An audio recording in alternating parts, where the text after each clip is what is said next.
की बात कहा है मुख्यमंत्री जी ने कि ये सीतापुर विधानसभा 15 साल जब रमन सिंह जी की सरकार थी तब भी विकास के लिए अछूता रह गया। कि 20 साल रहने वाला कोई व्यक्ति जिसको एक एक घर की नॉलेज होगी, लेकिन इतने बड़े साइट, इतने बड़े खदानों पे क्यों ध्यान नहीं दिया गया? या जो अग्निवीर योजना चल रही है, इससे हमारी सेना मजबूत होगी, कमजोर होगी? आज आम जनता को समझ में इस विषय को आया है कि नुकसान हमको कांग्रेस की पार्टी ने या कांग्रेस के विधायक के संरक्षण में जो 20 साल चला है यहाँ, ये कितना नुकसान हुआ है। कारण यह है कि 20 साल से विधायक जी, मंत्री जी बैठे रहे, एक फूल तक लगाना उचित नहीं समझा। ये हमारे यहाँ भी नहीं हुआ है। नहीं हुआ है। तो पुलिसिया कार्रवाई को दोनों तरफ से समझ रहा है, राजनीतिक हिसाब से भी, आप सर्विस भी दिए हैं, जो पुलिस के कई चेहरे हैं, आप सबसे वाकिफ हैं। पुलिसिंग में सुधार के लिए किस तरह का कदम उठा रहे हैं आप? कमांडोज लोगों को ट्रेनिंग कराने का मौका भी मिला हमको। नया बैच जो आईपीएस अधिकारी जो भर्ती होते हैं जी, उनको भी ट्रेनिंग कराने कराने का। नमस्कार, मैं हूं अमित, मेरे साथ हैं सीतापुर विधायक रामकुमार टुप्पो जी। रामकुमार टुप्पो जी के कहानी बड़ी दिलचस्प है, एक सीआरपीएफ कमांडो से लेके विधायक बनने तक का सफर। आइए इनसे चर्चा करते हैं और जानते हैं इनके सफर के बारे में। बहुत बहुत स्वागत है सर आपका। नमस्कार सर, आप सीआरपीएफ में लगभग कितने साल सर्विस दिए? 13.5 साल। 13.5 साल। क्षेत्र से जानकारी मिली सर कि आप ड्यूटी करते हुए भी ढेर सारा डिप्लोमा डिग्री भी लिए हैं और उसके बाद आप मोटिवेशनल स्पीकर भी रहे हैं, वहाँ ट्रेनिंग भी देते थे, तो थोड़ा सा विस्तार पे बताएंगे इस पे? क्या है, जब मैं 12वीं क्लास में था तब मैंने फौज ज्वाइन की जी, और बाद में फिर पढ़ाई कंटिन्यू ही रखा और ग्रेजुएशन भी वहीं से किया, डिस्टेंस मोड पर। मतलब पढ़ाई में ध्यान रहा? और डिपार्टमेंट में बहुत सारे कोर्स होते हैं जी, वहाँ के नाम के आधार पर, तो उसमें मेरे को दिलचस्पी बहुत ज्यादा था, इसलिए मैंने वहाँ जो भी चीजें आई, जो मुझे लगा कि जीवन में अपने आप को डेवलप करने के लिए चीजें चाहिए, तो मैंने उसको करते गया।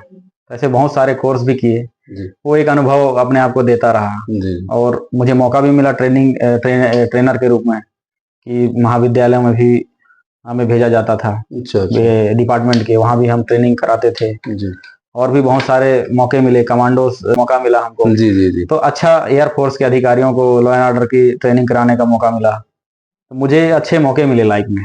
तो कारण ये था कि यही बहुत सारे कोर्स करना, एक अनुभव प्राप्त करना। जब योग्यता हो तो मौके तो मिलेंगे ही। सर, वीरता पदक भी मिला है आपको और राष्ट्रपति पदक भी मिला है, कुछ अलग है कि दोनों एक ही? नहीं, इसमें क्या है, वीरता के पुलिस पदक जो है राष्ट्रपति जी ही मैंने इसको करते हैं जी। और उनके द्वारा हमको 2021 में प्राप्त हुआ है। सर, आपकी राजनीति में आने की कहानी थोड़ी दिलचस्प भी है, अलग भी है, कि युवाओं ने आपको ढेर सारे लेटर भेजे, खून से लिखे हुए लेटर थे, क्या था ये कहानी पूरा? देखिए, सीतापुर में ये कहीं का भी हो, अब कहते हैं ना कि आविष्कार को जननी है, आविष्कार को जन्म देती है, तो सीतापुर में ये समझ लीजिए कि लंबे समय से सत्ता परिवर्तन नहीं हुआ, एक ही आदमी 20 साल तक रहे और उनके कार्यशैली में आप अपडेट नहीं देखेंगे। अच्छा, मैंने 20 साल पहले भी जो कार्यशैली था वो आज भी वैसी ही थी, ना डेवलपमेंट देखने को मिलेंगे, भाई विकास निरंतर, मतलब एक ही तरीके से लोग, एक ही तरीके से, मैंने ये समझ लीजिए कि कभी उन्होंने प्रयास ही नहीं किया होगा कि विधायक क्या होता है पब्लिक को बताएं।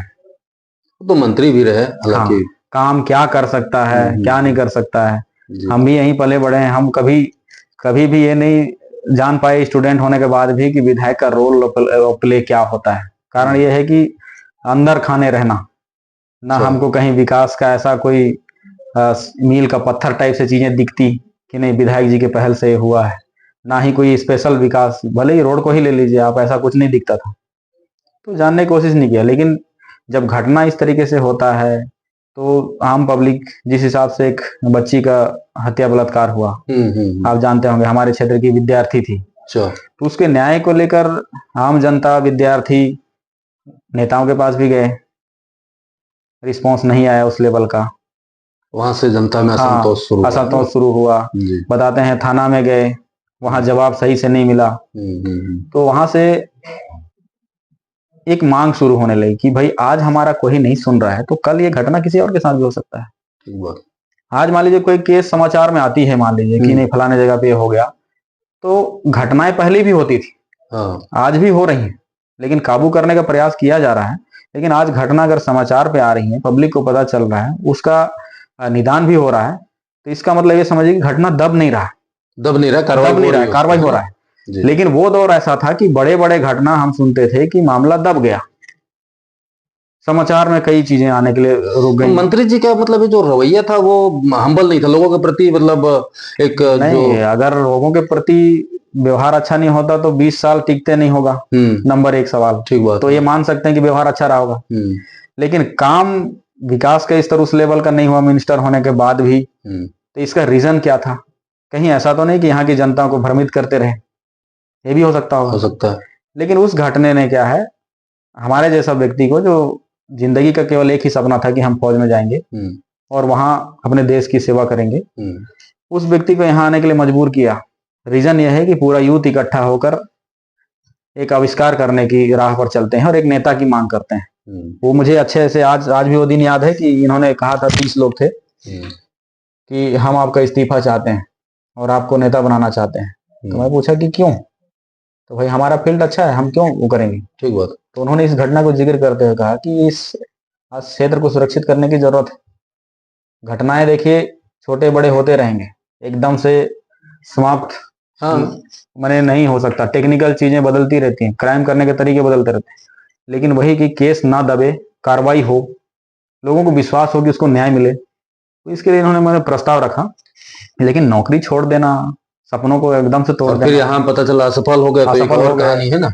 विधायक बनना मैं समझता हूँ कि आसान नहीं है, और बिल्कुल आसान नहीं है, खासकर हमारे जैसा बैकग्राउंड रखने वाला। आपका बैकग्राउंड मैं पता कर रहा था, तो काफी पिछड़े परिवार से हैं आप। बिल्कुल जी जी। और बड़ी बात तो है कि हमारे परिवार में कोई भी, मैंने समझ लीजिए कि छोटा मोटा राजनीति करने वाला राजनीति बैकग्राउंड है ही नहीं। सर एक बात, जब इस मामले पर आए हैं आप, क्या होता है, आप पुलिसिया कार्रवाई को दोनों तरफ से समझ रहे हैं, राजनीतिक हिसाब से भी, आप सर्विस भी दिए हैं, जो पुलिस के कई चेहरे हैं, आप सबसे वाकिफ हैं। पुलिसिंग में सुधार के लिए किस तरह का कदम उठा रहे हैं आप? अभी 2 दिन पहले जिला के एसपी अग्रवाल जी हैं, उनसे हमारा 1 घंटे मीटिंग हुआ इसी विषय में, और बहुत अच्छा चर्चा था कि क्षेत्र में अपराध के जो नए नए तरीके आ रहे हैं, और चोरियां का केस हो चाहे डकैती का केस हो, ये कैसे काबू किया जा सकता हो। तो इसके लिए बहुत अहम फैसले भी लिए गए हैं कि हम लोग ये पहल करते हैं ताकि, और रोड दुर्घटना आप देख रहे होंगे, इसमें ज्यादातर 90% केस ये है कि दोनों में से किसी एक पक्ष का दारू पी के गाड़ी चलाना। आप देखते होंगे कि रोड दुर्घटना हुआ, या तो मृतक पक्ष दारू पिया हुआ था, या अदर जो बड़े वाहन वाले हैं वो पिए होंगे। तो ये बहुत बड़ा चैलेंज है, और इसमें अगर आप देखेंगे राजनीतिक तौर पर, तो एकदम से वो लगा देने से भी नहीं, मैं सामाजिक तौर पर देखूंगा, क्योंकि हमारा आदिवासी बहुल क्षेत्र है।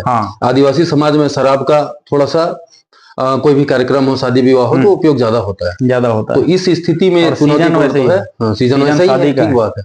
लेकिन ये बहुत विचार करने वाला विषय है कि भले ही मैं गाड़ी ठीक चला रहा हूं, मैं पिया हूं, या अदर पिया है, मैं ठीक हूं, तो लाके मुझे वो कर दिया। अभी एक घटना हुआ, बहुत छोटी बच्ची का डेथ हो गया, 3 एक ही परिवार के लोग खत्म हो गए। तो उसमें जो संबंधित व्यक्ति जो था, उसने स्टेटमेंट दिया है मीडिया में कि मैं दारू पिया होता हो गया।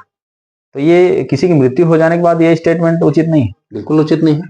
तो इस पे भी कैसे रोक लगाए जा सकते हैं, आदिवासी बहुल क्षेत्र है, इसको देखते हुए कैसे कानूनी प्रावधान लॉन्च किए जा सकते हैं, तमाम विषयों में चर्चा हुआ है। और मुझे ऐसा लगता है कि ये जितने भी क्राइम हो रहे हैं, या क्षेत्र में जो दुर्घटनाएं हो रही, इसको काबू जरूर किया जा सकता है। बस ये है कि एक पुलिसिंग इच्छा शक्ति की जरूरत है। मगर आप देखना, मैं स्टडी करता हूँ इससे पुलिसिंग लाइफ को भी यहाँ रहकर, ये एक समस्या सोल्व नहीं होता है, 4 समस्या और लग जाते हैं। ठीक है। हाँ जी। तो इस कारण से भी थोड़ा सा भगदड़ रहता है कि किस केस को देखें हम, किसको प्रायोरिटी दें हम। लेकिन फिर भी मैंने ऐसा कदम उठाया जाना चाहिए, और ऐसा कुछ रणनीति बनाया जाना चाहिए। हम लोग बना रहे हैं, अभी उस दिशा पे काम कर रहे हैं आप? हाँ, उस दिशा में काम कर रहे हैं। तो सर एक इस मामले से पहले मैं आना चाह रहा था कि आप 409 किलोमीटर का पद यात्रा किए थे, बनारस से गंगा जल लेके, और यहाँ पर शिव भक्त भी हैं बहुत बड़े लोगों से, जहां पता चला मेरे को। इस पद यात्रा का आध्यात्मिक और सामाजिक महत्व क्या है आपके शब्दों में, क्योंकि आप उस दौर में देश प्रेम का संदेश भी देते आए थे युवाओं को, है ना? तो वो भी एक आपको थोड़ा उस पर भी खुल के बताएंगे मेरे को। बिल्कुल, ये कहते हैं कि किसी ने इस विषय में कहा था नेगेटिव तौर पर कि ये इतना चलने की क्या जरूरत है, ठीक है, नेगेटिव तो आता रहता है। मैंने बोलते रहते हैं।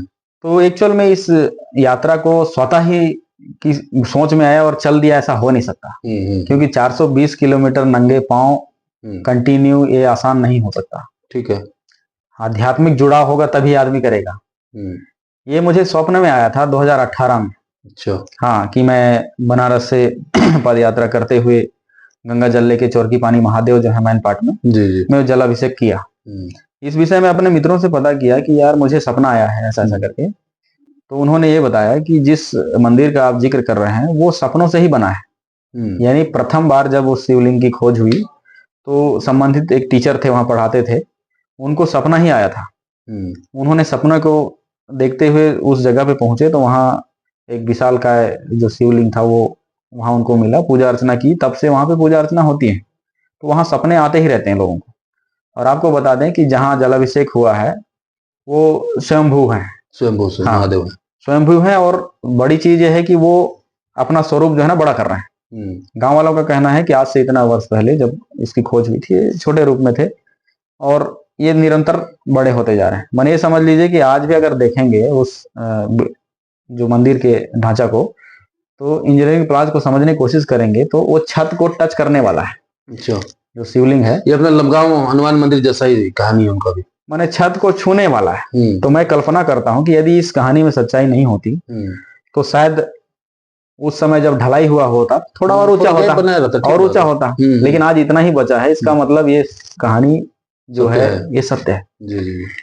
तो एक हम लोग खोज करते करते और आगे गए तो पता चला कि एक उड़िया भाषा में शिव पुराण है, उसमें गौरा गौरी के नाम से यहाँ जिक्र है इस मंदिर का, माने इस स्थल का, कि मैन पाट स्थल में कहीं पर ऐसा है। तो शायद वो विलुप्त हो गया होगा और हो सकता है कि अब दोबारा आना चाह रहे होंगे, तो सपना में दिए होंगे। तो हमने इसके बाद में मना कर दिया कि भाई हम समझ गए कि क्या है, और एक मौके की तलाश में थे कि कब हो। और हमको छुट्टी तो इतना ज्यादा मिलती नहीं थी। ठीक बात है। लेकिन सौभाग्य से 2021 में हमको एक लंबी छुट्टी मिली 45 दिन की, और हम उसमें सोचे कि यही एक मौका है। 60 साथियों के साथ, 60 लोग थे, पूरे विधानसभा क्षेत्र के युवा लोग थे, कई बुजुर्ग थे जिन्होंने हमारे भावनाओं का साथ दिया, और हम सभी ने 10 दिन की यात्रा जो है ना वहीं से आरंभ की। और ये पहला यात्रा था। 42 किलोमीटर एवरेज। हाँ, किसी दिन 56 की थी, किसी दिन 30 की थी। तो हम लोगों ने रूट प्लान बनाया था। तो रूट प्लान के आधार पे 10वें दिन हम लोग यहाँ पहुंचे, लेकिन हालत ऐसे थी कि ये समझ लीजिए कि एक जीवन का सबसे बड़ा यात्रा मान लीजिए। एक अपने आप में चैलेंजिंग था, लेकिन साथ ही साथ खाली पैर आना और मौसम का हाँ, थोड़ा सा तो सामाजिक स्तर से इसका ये संदेश गया, ये स्वतः ही संदेश गया कि भाई आज सनातन को लेके चलने वाला मैंने इस तरीके के भी लोग होते होंगे। इस टाइप से। तो मेरा तो ये था कि मैंने उस संकल्प को पूरा किया जो मुझे सपनों में आया था, और आज निरंतर वो यात्रा चलती रहती है। विधायक बनने के बाद ही मैं पिछले वर्ष लगभग 100 लोग हम लोग गए थे, और साथ में हम लोग इस यात्रा को पूरा किया। बस इसमें जो दिन है ना वो बढ़ा है, क्योंकि 10 दिन में यात्रा करना बहुत बड़ा चैलेंज था, इसलिए उसको 13 दिन किए। जी। और आगे यात्रा चलती रहेगी, क्योंकि सभी की आस्थाएं वहां से जुड़ी हुई हैं, और जो लोग भी इस आस्था को मानते हैं उनकी मन्नत भी कामना पूरी होती है वहां पर। ये स्वतः ही देखा जाता है। चलिए ठीक है, अगर अगली बार मैं उस लायक रहा तो मैं भी आपके साथ यात्री बनूंगा। और सर, आपने एक बात की थी, अभी भी शायद आप करते हैं, शिक्षा के साथ स्किल डेवलपमेंट का। और थोड़ा 2 सवाल को जोड़ देते हैं। आप अभी जो MLA कोचिंग सेंटर चला रहे हैं, किस तरह का आप जो शिक्षा, स्किल डेवलपमेंट और ये जो आपका कोचिंग सेंटर है, इन तीनों को मिला के किस ढंग से आप अपने उद्देश्य को यहाँ से पूरा कर रहे हैं? देखिए, स्किल जो है ना हर एक व्यक्ति में, हर एक वर्ग में वो होना बहुत जरूरी है। हम अक्षर कितना भी पढ़ लें, लेकिन संस्कार, अपने रहन सहन, अपने जो दिनचर्या की स्किल है, अगर वो नहीं जानेंगे तो मार खा जाएंगे। इसलिए हमारी सरकार भी ये कहती है कि हम शिक्षा के साथ साथ संस्कार देंगे, उनको स्किल भी सिखाएंगे। तो हम उन्हीं पद चिन्हों पर चल रहे हैं। और आज आप देखना कि बहुत जल्द ये परिवर्तन दिखेगा कि सीतापुर में मान लीजिए सपोज दैट कि मुंह से बदबू आना, आज मैं देखता हूं कि ये बहुत बड़ी समस्या नहीं है, लेकिन बहुत बड़े वर्ग में समस्या है। हाँ, ये बड़े वर्ग में समस्या, ठीक है, बहुत बड़े वर्ग में जी जी, लेकिन बहुत बड़ी समस्या नहीं है। बस इसमें छोटी सी कमी है कि पहल किसी के द्वारा इंडिविजुअल नहीं किया गया। आपका शरीर है, आप बदबू आ रहा है, आप समझिए। हाँ, लेकिन आज इस कड़ी को अगर हम वो चीज कर रहे हैं, हमारी सरकार भी चाहती है कि एक अच्छा समाज हम बनाएंगे, तो हमें ये भी चीज देखना होगा, और हम लोग देख रहे हैं कि ये क्यों आती है बदबू और क्यों नहीं आएगी। तब ये बताइए, अगर आपको पता चल जाए कि आप इस प्रॉब्लम पे हैं और आप इसको दूर कर सकते हैं, तो क्यों नहीं करेंगे? करेंगे। कपड़े पहनने के तरीके हो सकते हैं, जैसे एमएल एजुकेशन कोर में हम कल सेकंड बैच का शुरुआत किए। अच्छा, हाँ, एक बैच में कितने बच्चे होते हैं लगभग?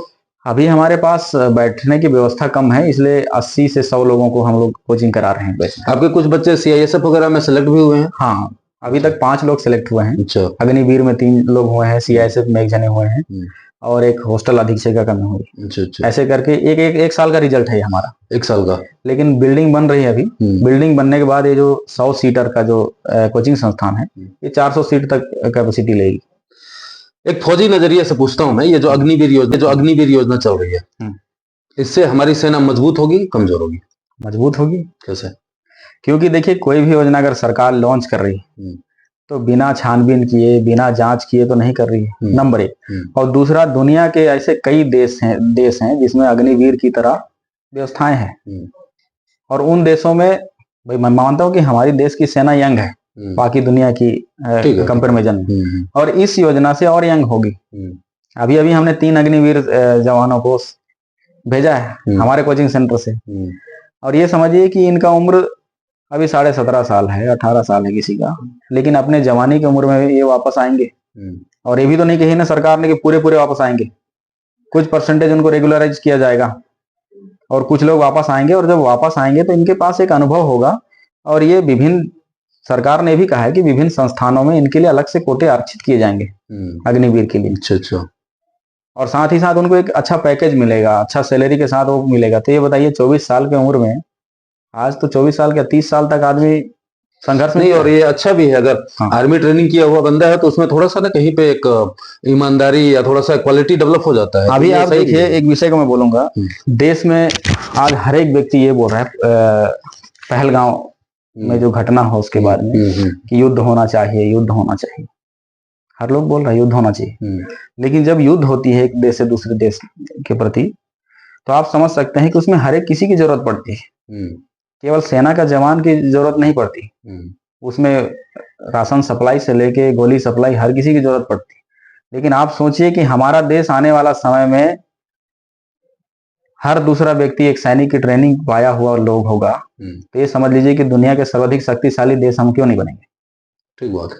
ये लंबा विजन है, और ऐसा विजन वही व्यक्ति कर सकता है जो 2047 की कल्पना करे कि मेरा देश 2047 में विकसित होगा। ये मोदी जी ने कहा है। उसी का एक हिस्सा है कि हमारे देश का हर एक व्यक्ति सैन्य प्रशिक्षण से लैस हो, ताकि जब भी जरूरत पड़े तो बंदूक उठाए। ठीक बात है। आज भी मैं कहता हूं कि मैं एमएलए बना हूं, लेकिन कहते हैं ना कि हथियार तो नहीं छोड़े हमने, जवान तो आखिर तक जवान ही, बिल्कुल जवान ही रहेंगे। ठीक बात। तो जब भी देश को जरूरत पड़ेगी तो हम भी जाएंगे। तो अच्छा, आप सर एक चीज और बताइए, आपका फेवरेट वेपन कौन सा है? मैंने AK-47 वेपन और पिस्टल ज्यादा यूज किया अपने सर्विस में। इसका रीजन, आप जैसे नॉन चॉक वगैरह का भी प्रशिक्षण देते हैं, तो ये आप ट्रेनिंग के दौरान सीखे थे या अलग से? ट्रेनिंग के दौरान तो वहाँ सिखाया जाता है आप लोगों को? हाँ, मैंने और कौन सा वेपन चला लेते हैं? मैं लाठी का भी यूज करता हूँ आदर्श में। अच्छा। उसके बाद में नान चाकू का भी हम प्रशिक्षण भी दे रहे थे, चलाते हैं।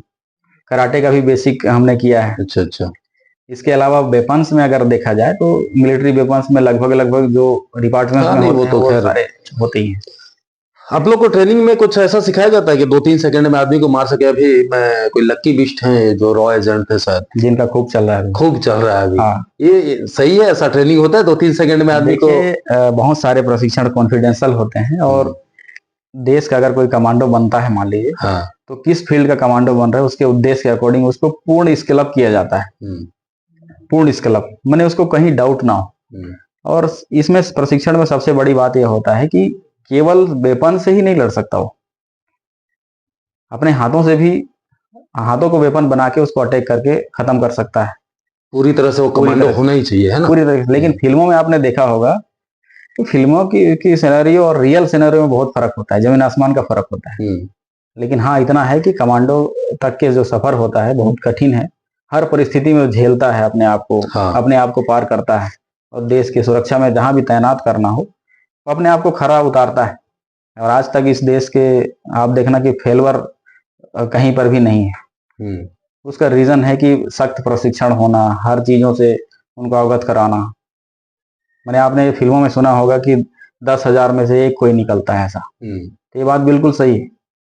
इतने सारे चीजों से नहीं निकलता और क्वालिटी होती है। हाँ। तभी तो एक कमांडो निकल के आता है और हाँ। 20 साल के मंत्री जी को हरा देता है ना। हाँ। वो ठीक है, कमांडो वाला क्वालिटी तो रहता है। सर एक वो थोड़ा जल्दी जल्दी कर लेते हाँ, हैं बिल्कुल। सर, क्योंकि समय कम है आपके पास।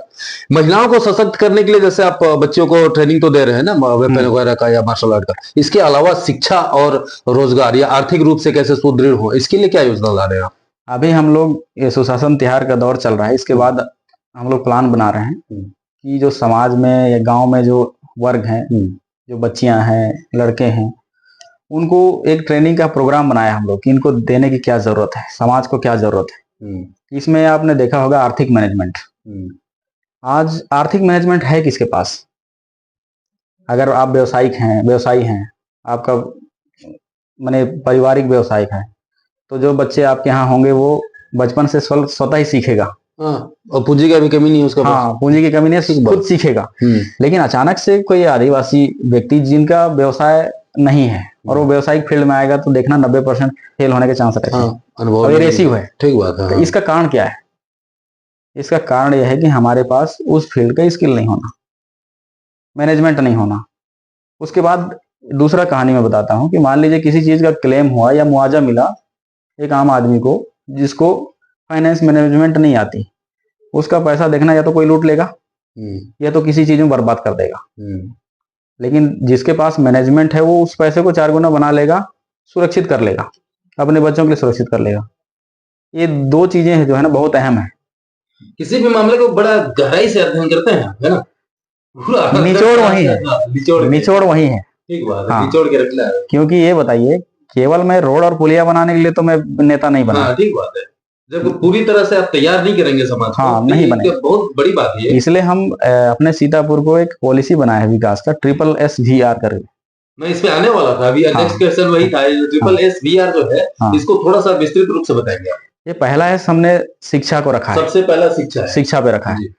शिक्षा में ये समझ लीजिए कि सरकारी संस्थानों में पैसे आते हैं, बहुत आते हैं। हमारे पास बहुत सारे टीचर्स हैं, प्राइवेट से ज्यादा ही हैं। एकोमोडेशन है अच्छा खासा, पेमेंट अधिक है उनका, पेमेंट भी अधिक है, सब कुछ अधिक है, अधिक मिल रही है। हाँ, क्वालिटी खराब। लेकिन फिर भी हम प्राइवेट स्कूल को ढूंढते हैं। इसका रीजन क्या है? इसका रीजन यह है कि कहीं ना कहीं थोड़ा सा चूक हो रहा होगा।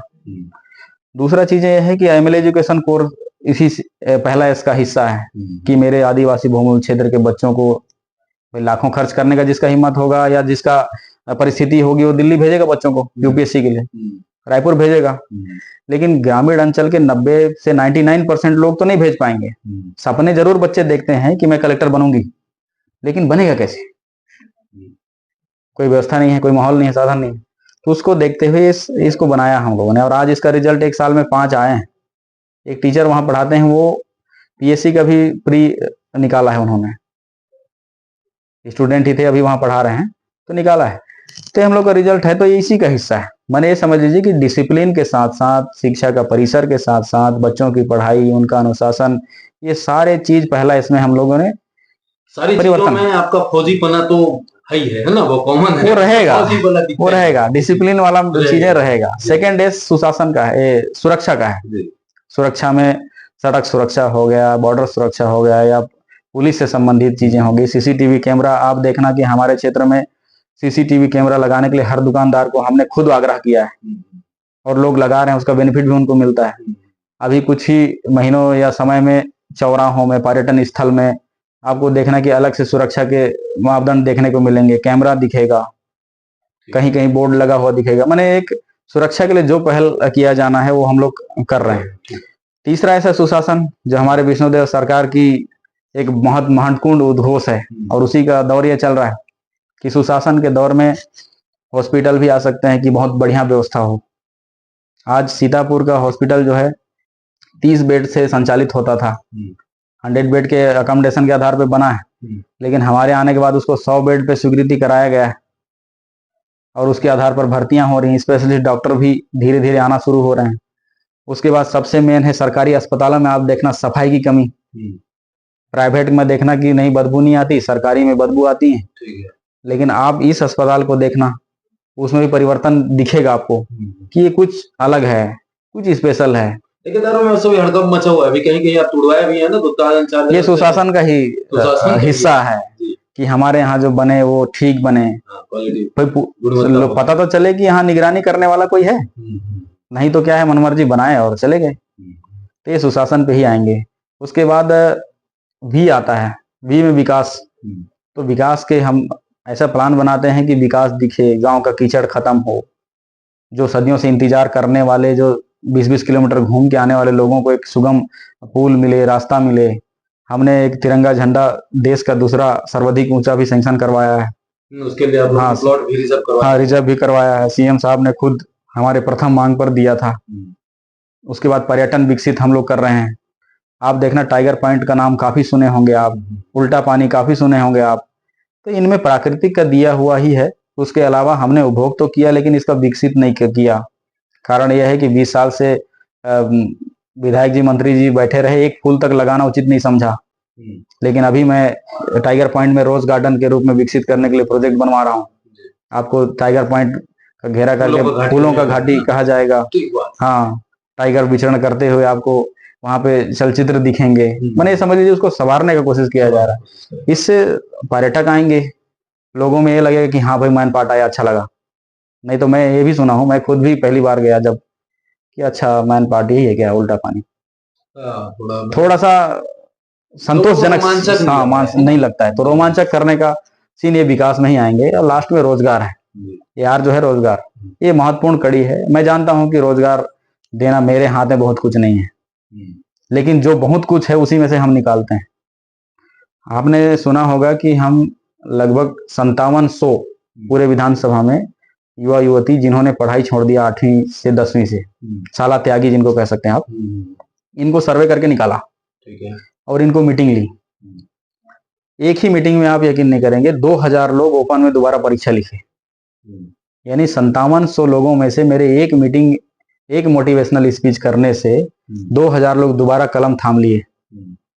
तो ये समझ लीजिए निरंतर प्रयास अगर करेंगे तो। मोटिवेशनल स्पीकर तो आप शायद पहले भी रहे हैं, मतलब ये थोड़ा सा मैं वीर रस का ज्यादा बखान करता हूँ, तो वो स्वतः ही मोटिवेशनल हो जाती है। और नेचुरल बातें ज्यादा बोलता हूँ, जो लोगों से जुड़ी हुई बातें। जैसे शादी में गया मान लीजिए, तो शादी में गया तो ये बताइए आशीर्वाद कैसे देगा आदमी, आप बताइए, आपका तरीका अलग होगा। लेकिन मैं समझता हूँ कि एक बहन को अगर हम विदा कर रहे हैं, शादी में मैं गया, तो आज भी गांव में जाता हूँ तो मैं बोलता हूँ कि ये आशीर्वाद स्वरूप हमारी प्रेरणा है कि जब जाना तो 2 महीने जो है ना आपके लिए कठिन हो सकते हैं, क्योंकि नया घर है, नया दौर है। आपके माता पिता यहाँ थे तो जो कुछ भी गलतियां होती चलती थी, लेकिन वहां सास ससुर आपको वाच करेंगे। आपकी परीक्षा है, तो इस परीक्षा में आप शांत रह के समझना विषय को, और अपने सास ससुर को अपने माता पिता मानना और समझ जाना जब 2 महीने में। उसके बाद में आप देखना कि अपना परिवार, जो आपका नया परिवार क्या चाहता है, वो कैसे रखना चाहता है, और उसी अकॉर्डिंग आपको मैंने दिशा चलने में आसान होगा। इस विषय को ध्यान रखना, जिसमें सबसे बड़ी बात यह रहती है कि अपने सास ससुर को अपने माता पिता समझना। और जिस दिन जो बहू इस चीज को मान ले, उस दिन घर का झगड़ा खत्म हो जाएगा। आप देखना कंप्लेंट्स नहीं, तारीफें आएंगी। ये कहेंगे कि हमें लक्ष्मी मिली है बहू के रूप में, उसके आने से हमारा घर फल फूल गया है। दिन भर बात कर सकता हूँ आपसे, समय नहीं होगा आपके पास, तो बड़ा रोमांचक है आपसे बात करना। सर, शुरुआत में आपने विधायक बनने के दौरान एक बड़ा गंभीर सवाल, काफी क्वेश्चन किया था, रेत माफिया और भू माफिया से संबंधित। अभी उस पर अंकुश लगाने के लिए किस तरह की नीति अपना रहे हैं? अभी यहाँ पे रेत माफिया एकदम से लगभग मान लीजिए खत्म हो गया। लोकल गांव वाले तो ले जाते होंगे। वो माफिया नहीं है, निर्माण काम है।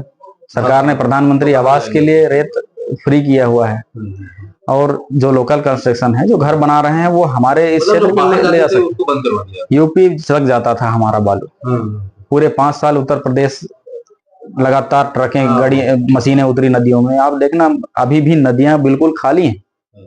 मंगरेलगढ़ की नदियां बिल्कुल खाली, मिट्टी मिट्टी रह गई। मैंने देखोगे तो ऐसा लगेगा कि किसी ने यहाँ पे लूट लिया।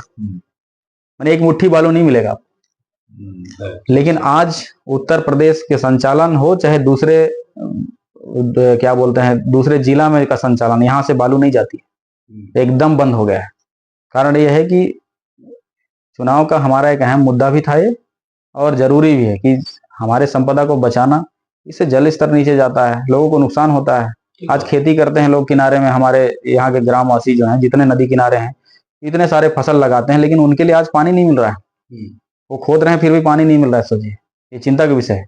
हजारों परिवार मने उस नदियों से गर्मी का फसल लगा के अपना जीवन यापन करते हैं, लेकिन ये नदी गायब हो जाने से, लेकिन आज आम जनता को समझ में इस विषय को आया है कि नुकसान हमको कांग्रेस की पार्टी ने या कांग्रेस के विधायक के संरक्षण में जो 20 साल चला है यहाँ, ये कितना नुकसान हुआ है।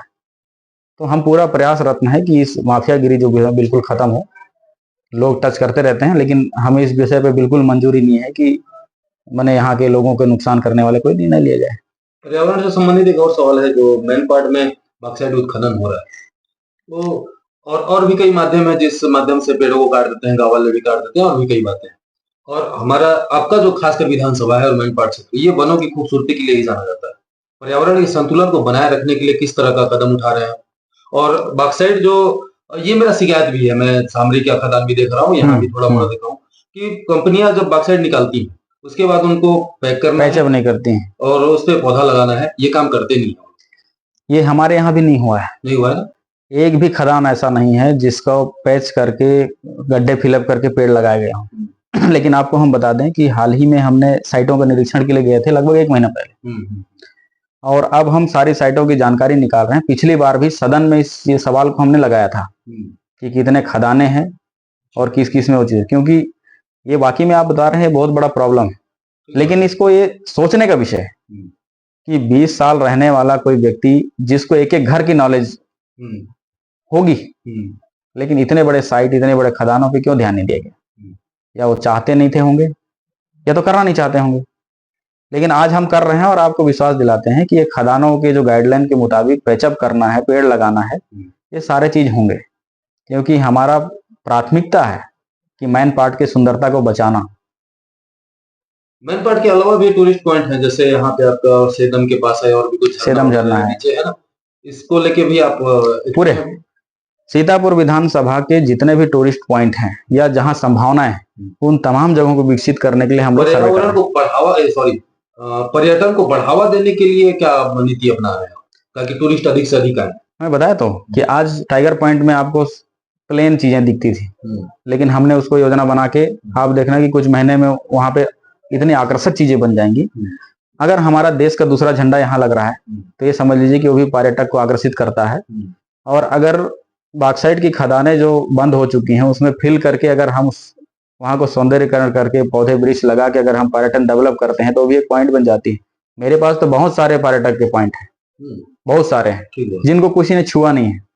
5 पर्यटन के पॉइंट हमारे जीतने के बाद हमने खुद सर्वे किया जंगल में चल के मैन पार्ट में, और ये बता रहा हूँ कि टाइगर पॉइंट से 3 गुना ज्यादा ऊंची झरने भी हैं हमारे पास।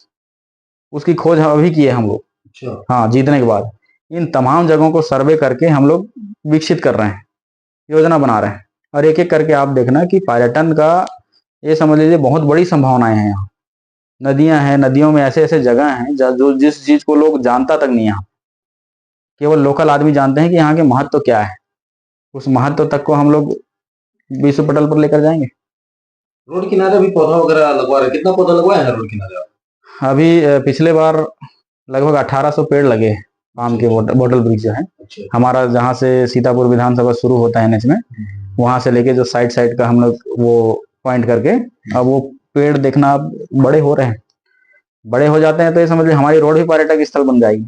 अंबिकापुर से सीतापुर आने में मेरे को 1 सवा घंटा लगा, बड़ा अच्छा सड़क है। आने से पहले 1-8 किलोमीटर पहले ना वो चांद में दाग जैसा 10 मीटर का एक पैच है जो खराब है, आपके ध्यान में है? वो बिल्कुल ध्यान में है, और वो उसको बनवाएंगे हम लोग। कारण ये है कि आप जहां से आप देखा होगा वहां से लेकर 10 मीटर का ही एकदम छोटा सा है। शहर का जो पैच है, इस शहर पैच को अच्छा बनाने के लिए प्रोजेक्ट गया हुआ है, क्योंकि स्थायी निदान होना जरूरी है। आज इसी चीज का तो दुख है मुझे, और दुख क्या, ये समझ लीजिए कि आज अपने सीतापुर को मैं अपने हाथों से अपने हिसाब से सजाने की कोशिश कर रहा हूँ।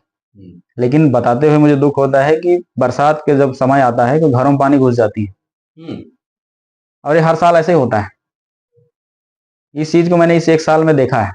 हम खुद मैंने अधिकारियों को बोल के पंप भेज के पंप से पानी निकलवाए हैं घर से, इतना इतना पानी घुस गया है। तो ये तो आज की समस्या तो नहीं है ना। लेकिन आप समझिए कि ड्रेनेज की प्रॉब्लम के लिए नीति क्यों नहीं बनी सीतापुर में, क्यों नहीं बनी। हर साल इस रोड को मैंने इतने बड़े बड़े गड्ढे, इसको स्थायी निदान के लिए क्यों पहल नहीं किया गया, नहीं किया गया। लेकिन कोई बात नहीं, आज हमको मौका मिला है एक ऐसा स्थायी निदान बनाने की ओर हम लोग आगे बढ़ रहे हैं कि आने वाला 50-100 साल तक माने आने वाली पीढ़ियां याद करें कि भाई फलाने समय में बना था, और ये बनेगा। वो इसलिए कमांडो के शासन काल में ये सब और हुए, याद ये रखेगा। इसलिए भी बनेगा क्योंकि हमेशा कहते हैं ना कि डबल इंजन की सरकार, डबल इंजन की सरकार। तो आज दिल्ली में भी सरकार हमारी है, स्टेट में भी विष्णुदेव साय जी की सरकार है, और उन्होंने हमें एक ही बात कहा है मुख्यमंत्री जी ने कि ये सीतापुर विधानसभा 15 साल जब रमन सिंह जी की सरकार थी तब भी विकास के लिए अछूता रह गया। कारण क्या है कि यहाँ परिवर्तन नहीं होना, और अच्छी योजना भी जब आ रहा है ना तो उसको भी रोकना। एनएच का विषय मैं जान रहा हूं अच्छे से, हम छोटे थे देखते थे कि कितने साल में एनएच का रोड पूरा हो पाया सीतापुर के पैच का। आप सुन रहे थे सीतापुर विधायक राम कुमार टोप्पो जी को। समय देने के लिए बहुत बहुत धन्यवाद सर आपका। कृपया चैनल को लाइक एवं सब्सक्राइब करें। धन्यवाद।